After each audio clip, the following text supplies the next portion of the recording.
Today marks a year since Hamas launched an attack on Israel, killing more than 1,000 people and taking more than 200 others hostage. Shortly after that attack, Israel declared war on Hamas and fighting began in Gaza. Here's a live look right now from the Nova Music Festival grounds in Israel. This is where 364 partygoers and staff were killed. 44 others were kidnapped by Hamas. Thousands of Israelis are expected to visit the site today to remember the lives lost and those still being held hostage. And to talk more about the conflict in the Middle East is Alex Traiman with the Jewish News Syndicate. Alex joins us now live from Jerusalem. Good morning, Alex. So how are things 1 year later since the attacks? Well, certainly there is the desire to grieve over what was the worst massacre in the history of the modern Jewish state. However, there's not really time for grieving because Israel's still involved in the war in Gaza.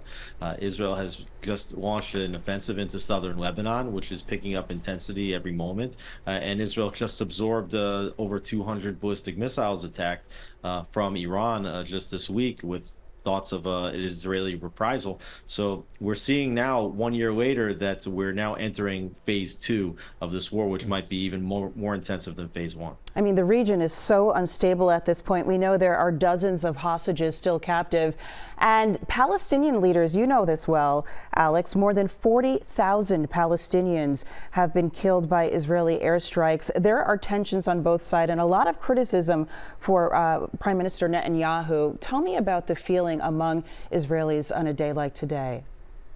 Well, I think that the people in Israel, have always looked at Netanyahu as a polarizing figure, but they're seeing how the war is being conducted. I don't think any Israeli, nor should anybody around the world, think that the deaths that have taken place inside Gaza or inside southern Lebanon as a result of Hamas or Hezbollah's attacks are Israel's fault. Israel's been conducting this war as carefully as possible, really historically careful compared to how urban warfare is usually fought. And I think that Netanyahu has been growing in his popularity as the war is going on, as Israel continues to pick up momentum in the war. What's the overall feeling in Israel, especially with the new developing situation, though, in Lebanon?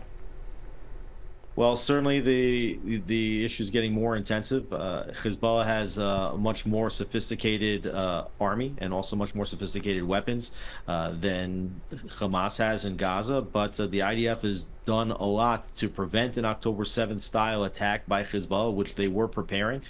We saw the incredible operations with the exploding pagers and the exploding walkie-talkies, which took out thousands of Hezbollah commanders. We've seen that the assassination of Hassan Nasrallah and other top Hezbollah generals, commanders. So Israel is going to have to continue to fight because Hezbollah has a significant army and presence in southern Lebanon. Israel has to return the 60 to 80,000 residents that have been evacuated from near the Lebanese border. But so far, I think that Israel's done an incredible job of pushing Hezbollah back. All right, Alex Traiman, obviously, the war rages on and a lot of civilians caught in the middle of all of this. Alex, we appreciate your time. Thank you. Artifacts from the attack on the Nova Music Festival are now here in Philadelphia. Yeah, and they are part of an exhibit at the Weitzman National Museum of American Jewish History. CBS News Philadelphia's Howard Monroe is live in Old City to tell us about this compelling exhibit. Howard, good morning. Yeah, good morning to you. The exhibit is called We Will Dance Again. It is on the 5th floor here of the Jewish History Museum in Old City. We're joined now by the president and CEO of the museum, Misha Galperin. Good morning to you. Good morning, Howard. How are you? I'm doing great. Parts of this exhibit is rather graphic and in detail. You guys wanted folks to know, almost bring people inside of what happened on the morning of October 7th, correct? Yes, this is bearing witness. A year ago, the most horrible massacre of Jews since the Holocaust took place. And it was against Israelis, but it was also against others from 40 different countries, Jews and non-Jews. 30 Americans were killed at the Nova Festival on that day, and over 40 Americans were captured. This is a history museum, and usually we tell the stories of who the Jews are and what they've achieved and what they've contributed to the world and to America in particular. We used to say that people should leave the museum smiling. This was not a Holocaust museum. but this is history as it's happening right now.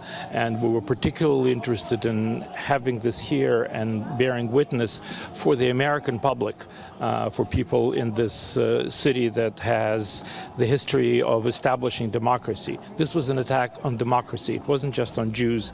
And the most disturbing thing in many ways was that this horror was not only perpetrated by Hamas, that meant to do it and always said that they would do it. Their charter says genocide to all Jews, but it was cheered in America on campuses and elsewhere starting October 8th, even before Israel had any response to what happened on Gaza, in Gaza. So this is a way to educate, to bear witness, and to make sure that what really happened is understood and seen by the American public, by the school children, by their teachers, by politicians, and by the general public.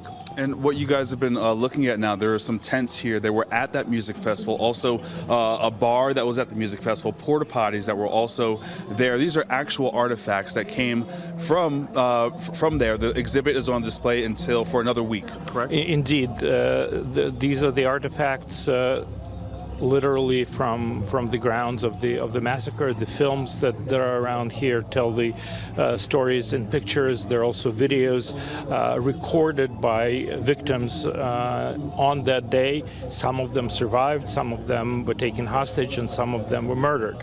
And you can see with your own eyes what they saw and what was going on. And so this is truly an experience that will sear, but that is necessary to stay with you. Misha, thank you very much. Thank you, Howard. And again, the exhibit is on display here for about another week. Governor Shapiro and Lieutenant Governor Austin Davis will be here later on this morning to tour the exhibit privately. We'll send it back to you, Jim.